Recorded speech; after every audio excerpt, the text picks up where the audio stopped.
So I mentioned before we started the show today, we have Trevor Loudon joining us. Yesterday I mentioned on this show, or a couple of days ago I mentioned that Trevor Loudon was going to be joining us on Thursday. And I got a couple emails and also just comments. Oh, I love Trevor Loudon. He's great. So he is great. If you don't know about him at all, he is an author, filmmaker, public speaker. He's from New Zealand. He has done extensive research in this country over the radical left, the Marxist and terrorist movements, and their covert influence on mainstream politics, which is exactly the subject of our conversation, our interview today with Trevor Loudon. So I believe we have him online. Hi, Trevor. Do we have him online? No. Yeah. Thanks, Debbie. There you are. Hi, Trevor. So glad to have you online. So glad you're there. And I just really, I love that you have, not just in this election cycle, but really for a long time, you've been studying the radical leftist movement in this country and how it's making progress. So just as a big start, do you think it is fair or an exaggeration, or what's your response to the idea that we're watching a Marxist revolution unfold in this country in this 2020 election cycle? Okay, absolutely. That's 100% true, and it's not just local communists. This is directed by the Chinese and other enemies of America. But if you take that gentleman you played, Mr. Jacks from Colorado, you know, he's a senior. I think he's a board member of the Colorado Democratic Party. His group, Our Revolution, is a front for Democratic Socialists of America. The same group that Ocasio-Cortez belongs to, the same group that Jerry Nadler, the head of the Judiciary Committee, the man who tried to impeach the president, the same Marxist group that he belongs to. But what's happened in the last 5 years, really since the Bernie movement, the communists have made a major push to infiltrate the Democratic Party all over the country, including in Texas.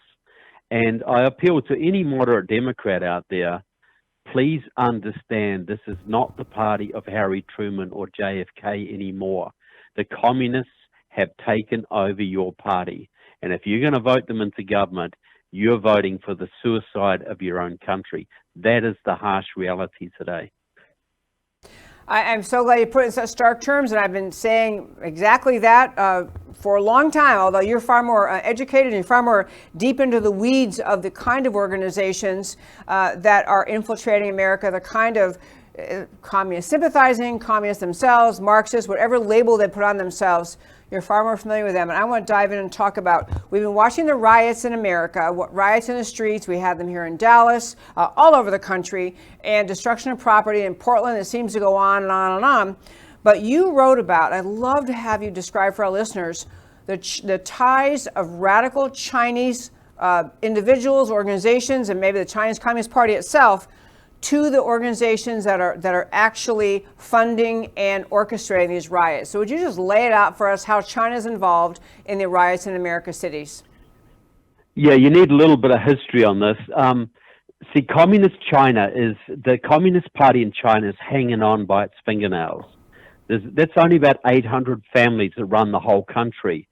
And President Trump has given them a huge, he's inflicted many defeats on them. You know, he basically stood with the Hong Kong protesters. He backed the anti-China candidate in the Taiwanese presidential elections, and she won. He gave the Chinese Communist Party a major caning on trade. So the Chinese Communist Party is in trouble. They are facing revolution in their own country. And they can't handle 4 more years of President Trump, because he will do to the Communist Party of China what Reagan did to the Communist Party of the Soviet Union. So they're fighting back, and they deliberately spread the COVID to wreck the U.S. economy. We know that. But what they've done through 2 pro-Chinese communist parties, the Freedom Road Socialist Organization and the Liberation Road, these 2 groups are responsible for 90% of the rioting and arson and looting in the country. They started it in Minneapolis. that was done by Freedom Road Socialist Organization, specifically organized by a woman called Jess Sundin. And what they didn't burn, the cities, they burnt Minneapolis and Kenosha, Dallas, Houston, Tampa, Miami, Jacksonville, and Tallahassee, Salt Lake City. What they didn't do, Liberation Road did. And Liberation Road is the parent body of Black Lives Matter. Black Lives Matter is the front for a pro-Chinese Communist Party, and the Chinese have had direct input into what these people are doing. Wow. You know, it's an amazing thing. I love, Trevor, I just love that you do the research to come up with all of this, because I do think, and this is one of the major harms beside the physical destruction of the cities and property and cars and all the loss of life. But if people around the country don't know what you just said, they conclude from watching the riots that that these are organic. These are actually people who have lived a life of repression, and that things are so terrible in these cities where they live that they have no choice. They've reached that they've maxed out on how much they can take, and so they think it's organic response to actual evil in our country. And I think America's response or America's reaction would be vitally different if they recognize this communist money and movement and party is actually behind what we're seeing. So go ahead. Absolutely. Well, absolutely. You know, you've got churches funding these people. You've got major businesses. You've got Republicans taking a knee. You've got the Democratic Party completely in their pocket because they believe it's a genuine social movement. But look, the day that President Trump got inaugurated, the leader of Freedom Road Socialist Organization, Steph Yorick, who is married to Jess Sundin, the woman who sparked the riots in Minneapolis, she declared that their job was to make this country ungovernable to bring down Trump. Now, they planned it for this year. They set up an organization in late 2019 called the National Alliance Against Racist and Political Repression. This is the group that sparked the riots in Kenosha, sparked the riots in Milwaukee, in Houston, and Dallas, and a whole bunch of other places around the country. They tried to spark it with the so-called jogger case in Atlanta, but that didn't go. They tried to spark it again in Louisville, Kentucky, when a young black woman was killed in a police raid, but that didn't work. So they had their third attempt, and that was the George Floyd killing in Minneapolis. But if it wasn't George Floyd, it would have been Fred Smith in Seattle the week after, or Joe Jones in Kansas City the week after that. It was always planned for election year. This has been a long worked out scenario, and this goes right back to the Chinese consulate in San Francisco, and is one of the reasons why Trump closed the Chinese consulate in Houston, because they were absolutely backing the rioters out of Houston.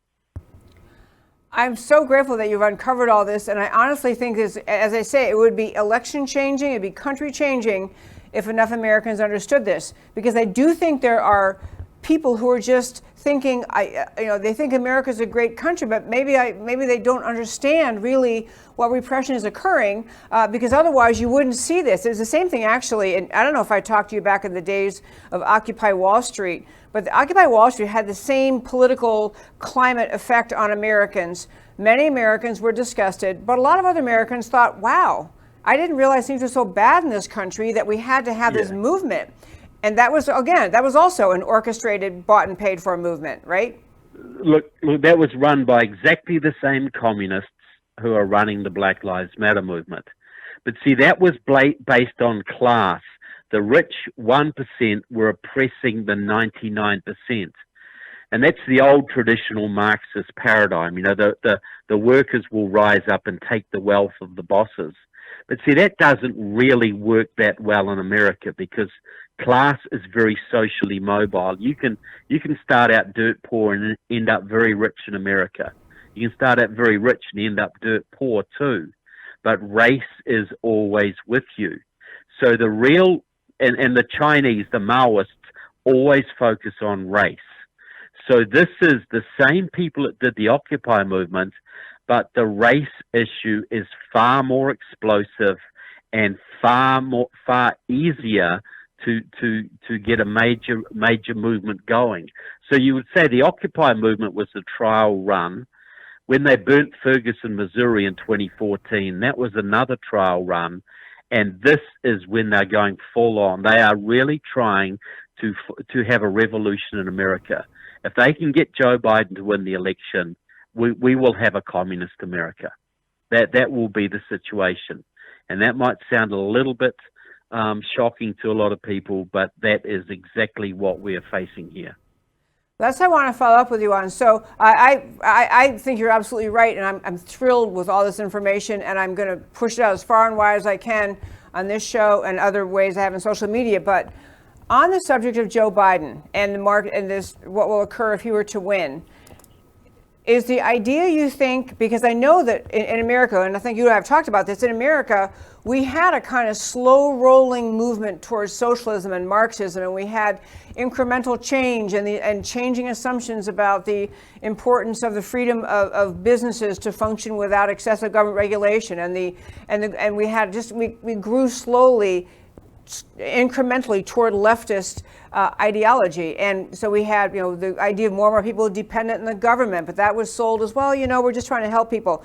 So is it your sense, if Biden were to win, that we'll continue the slow rolling toward Marxism, socialism, or you think it's going to be more radical and more fast-paced? It's going to be more radical. See, what was supposed to happen was this. Hillary Clinton was supposed to win, and then she was going to legalize, and this is what she promised to do. She was going to legalize every single illegal immigrant in the country within 100 days of taking office and give them citizenship and voting rights. Now, that is 22 million people, according to Massachusetts Institute of Technology. They would vote about 85% Democrat at least. That would have been 15 or 16 million new Democrat voters. That would be a one-party state. Texas would go blue, Florida would go blue, Georgia, Arizona, and North Carolina would all go Democrat straight off. You would never have another Republican president, ever. That was what was supposed to happen. But Donald Trump threw a great big spanner in their works. He walked into a revolution that was 85% completed. He walked blindly into it. I don't think he realized what he was walking into. And they have been trying to destroy him ever since. He's the only thing standing between us and a fully completed socialist revolution. So look, if Joe Biden wins, they're not going to go moderate. They're just going to go full on. They're going to come after their enemies. They're going to shut people down who oppose them, and they're going to impose a pretty rigid form of socialism on America. This will not be German socialism or Dutch socialism or Swedish socialism. This will be Venezuelan socialism. This is what they have planned. And we are one bad election away from having that imposed on this country. Do you think that Donald Trump understands this? I think he's got a pretty deep understanding of it, yes. Look, his son said last year, he said the 2020 election, this was Donald Trump Jr., the 2020 election will be communism versus freedom. And he got a little bit of pushback then, but that was before COVID. That was when the economy was doing great, and that was before the Black Lives Matter had burnt 40 cities across America. Things are looking very different now, and the prospect of communism is a lot closer now than it was then. Trump absolutely understands this, but he's got a big battle in front of him. He's getting hit from all sides, and it's a testament to his stamina and courage that he's still standing. So we got to rally everybody we can to win this election, because when Trump wins this election, he is going to do to the Communist Party of China what Reagan did to the Communist Party of the Soviet Union. And you're going to see the left in disarray, for 20 years. This is a real. America's not going to be the same after this election. It's either going to be well down the road to communism and socialism, or we're going to be well on the road to a renaissance, a much greater, much freer, and much more prosperous America that will, and we will spread that movement around the world by example. Trevor Loudon, this is just, I can't even tell you how much I'm loving this interview and the information you've uncovered and the way you're laying out what we face. Could not agree more. Let me ask you though, on the Democrat side, so I do recall Hillary was going to legalize everybody, all the illegals who are here. She was going to have essentially create a permanent Democrat majority voting base. We would never be able to overcome it. But currently, right now, we have Joe Biden, who's clearly suffering from dementia, so he won't really be in charge. So you have Kamala Harris. And Kamala Harris, she presents well. People, she's really, I was actually surprised she didn't do better in the Democrat primaries. But she herself has ties to the Communist Party, isn't that right? Or the communist ideas, is that right? Yeah. Look, absolutely. See, and so does Joe. We have to understand that he has done more to aid the Soviet Union in Moscow than any other senator. He is terrible. But I've been saying for 3 years that Kamala Harris would be the candidate this year, and I lost a lot of steak dinners when she bowed out of the race. Mm-hmm. But I'm going back to claim them because she is the real candidate. But she is put in power by the same pro-Chinese communists who gave us Obama, who gave you Andrew Gillum in Florida, who almost won the governorship, who gave you Stacey Abrams in Georgia. This is the same communist group. But if you look at her history, her parents were both Marxists. Her father was an open Marxist at Stanford University. They were members of a radical group in Berkeley that became the Black Panther Party. She was brought into politics by Willie Brown, the mayor of San Francisco, who was a long-time Communist Party supporter, and then became heavily involved with the Communist Chinese and basically gave them the keys to the city. And then she has got a protege, a young woman called Latifah Simon, who came out of the movement Standing Together to organize a revolutionary movement, the same Maoist communist group that Van Jones came out of. And she is very good friends with Latifah, who's great friends with Alicia Garza, the founder of Black Lives Matter. These three, Kamala, Latifah, and Alicia, form this little Marxist circle.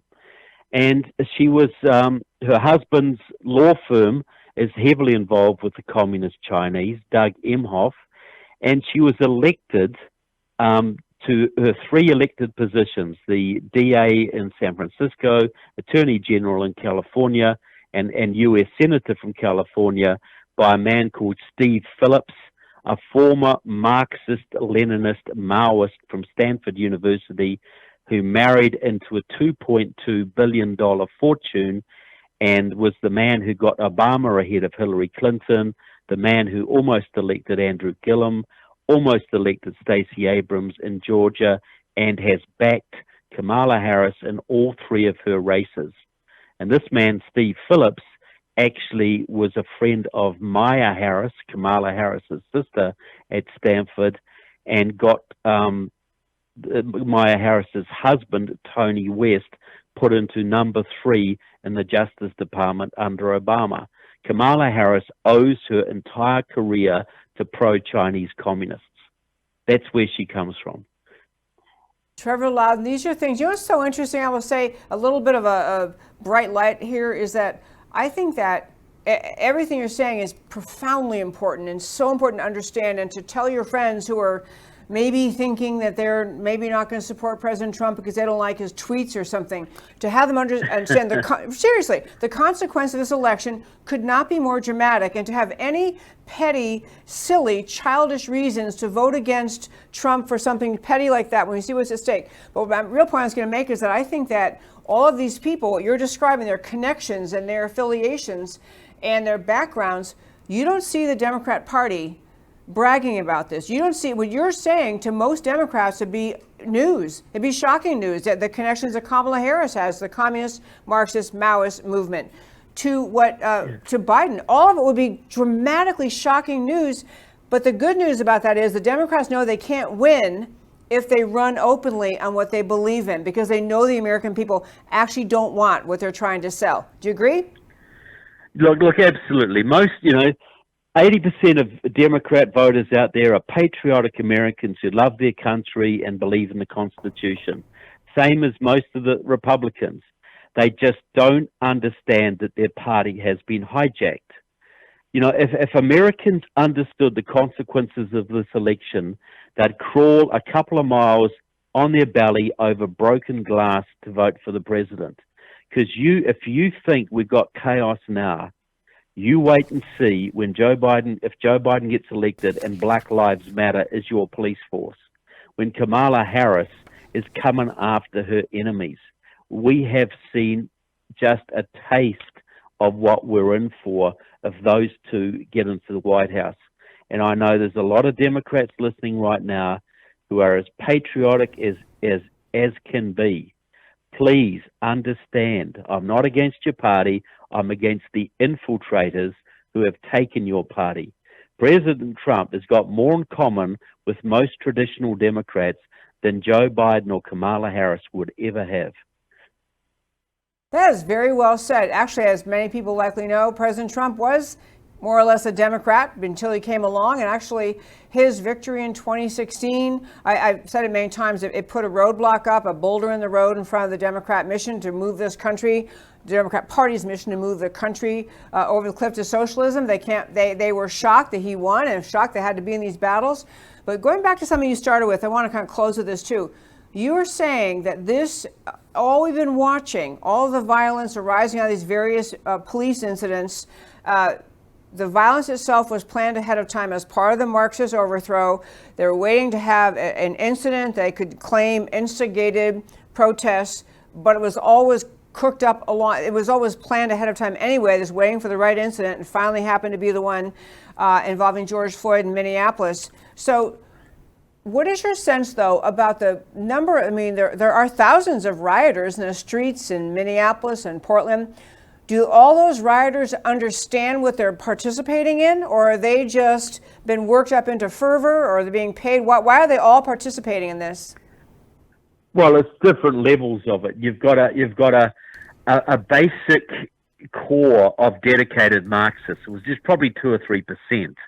Then you've got the sort of malcontent, people around them, and then you've got a whole bunch of innocent people who just believe that what they're marching for is really what they're marching for. When Trump got inaugurated, they had 1 million women march in Washington wearing silly hats, right? And I would say that almost all of the leaders of that march were communists, from the Communist Party USA or Liberation Road. Judith LeBlanc was one of them. They were communists. It was a completely communist organized operation. And 95% of the women who marched in that would have had no idea. Right. No idea whatsoever. 95% of the people who march in Black Lives Matter protests have no idea that this is a Chinese communist operation. The thugs do. The thugs, there are some of them, most people are just innocent marchers. You got a level who are thugs who just love to burn things and beat people up. And you've got about 1 or 2% behind them who are conscious Marxist-Leninists working for the Chinese who know how to organize large groups of people. That's how it works. Lenin took over the Soviet Russia, a country of 130 million people with 2,000 Bolsheviks. 2,000 people took over Russia. Okay, Castro took over Cuba with less than 100. Hugo Chavez took over Venezuela with a couple of hundred people. This is how communists work. You've got probably 4,000 or 5,000 hardcore communists in Texas working through Communist Party USA, Liberation Road, Freedom Road Socialist Organization, and Democratic Socialists of America. Yet they have taken over most of the Democratic Party in the big cities, and they have burnt several of your communities and even caused deaths. But, you know, compared to a state of, 33 million people or whatever, it's a few thousand. But they are running the agenda. Under Obama, the communists were running America. And under Biden, they will finish the job. Trevor Loudon, that was such a good explanation. I'm so glad we delved into that, because I do think that for people to swallow this, to understand what you're saying is true, and I am completely with you. I'm so grateful for your research, your understanding, your tenacity. You've been looking in these organizations for years and following their movements and following their connections. I mean, this is just incredibly valuable information you brought forward and are sharing with the world. And I do think that some people will be listening and thinking, well, okay, maybe the people at the top, but you know, the average marcher in all these cities around the country, they aren't Marxists, they aren't communists, and right, as you're saying, they're not. They are people easily manipulated, brought along, thinking that they're standing for some good cause. I've said many times, I apologize to America on behalf of women that we had the Women's March, which stood for nothing except radical leftism. But I think that the marchers in this country, some of them think they're standing for something good. And so what's really important to take from what you're saying is there's a very small number of people who succeeded in countries around this world bringing about a Marxist, socialist, communist overthrow because they are well aware how to manipulate people, and they have enough people who get behind them thinking they're standing for something good, and then you end up having the country or the entity collapse, and it just cannot happen in America. Could not be a more important election in 2020. Well, that's exactly right. This is the critical election. Every election they say it's the most important of our lives. Well, this one actually is, because this one won't just either save or destroy America. If we lose this, every Western country is going to go down. There isn't anywhere to run. You know, I'm a coward. If there was somewhere to run to, I'd be there. You know, but there isn't. We got to save this country. You know, people have fled from communist revolutions for years to find refuge in America. What happens when America goes? If you want to live in a world where your children are ruled out of Beijing and Moscow and Tehran, you vote for Joe Biden. You want to live in a world where you have freedom and prosperity and the Constitution and America first and individual, you know, the French running France and the British running Britain and the Canadians running Canada and the Venezuelans running Venezuela. If that's the kind of world you want, vote for Donald Trump. He ain't perfect, but he's all that's standing between us and chaos. That's the reality. Trevor Loudon, I simply, again, cannot thank you enough for just a wonderful interview, for all your research, hard work, your writing. People can go to actually, do you want to give them a website to find your writing, or where they can find more about what you say? Yeah, look, go to just my daily blog, trevorloudon.com. Loudon is Loudon, trevorloudon.com. And if you want to see some videos, go to choosefreedom.io. choosefreedom.io. I've got some videos down the side, one on Freedom Road and how they burnt Minneapolis, another one on the communist roots of Black Lives Matter. You can check those out if you know, in their own words, they'll tell you what they're about. Trevor Loudon, you are a national treasure, even though you're a New Zealand native. We are so grateful you're here in America, and for all of your research and writing and hard work. And thank you so much for joining me today. Look, a real pleasure, Debbie. Thanks for having me on. Thank you, sir.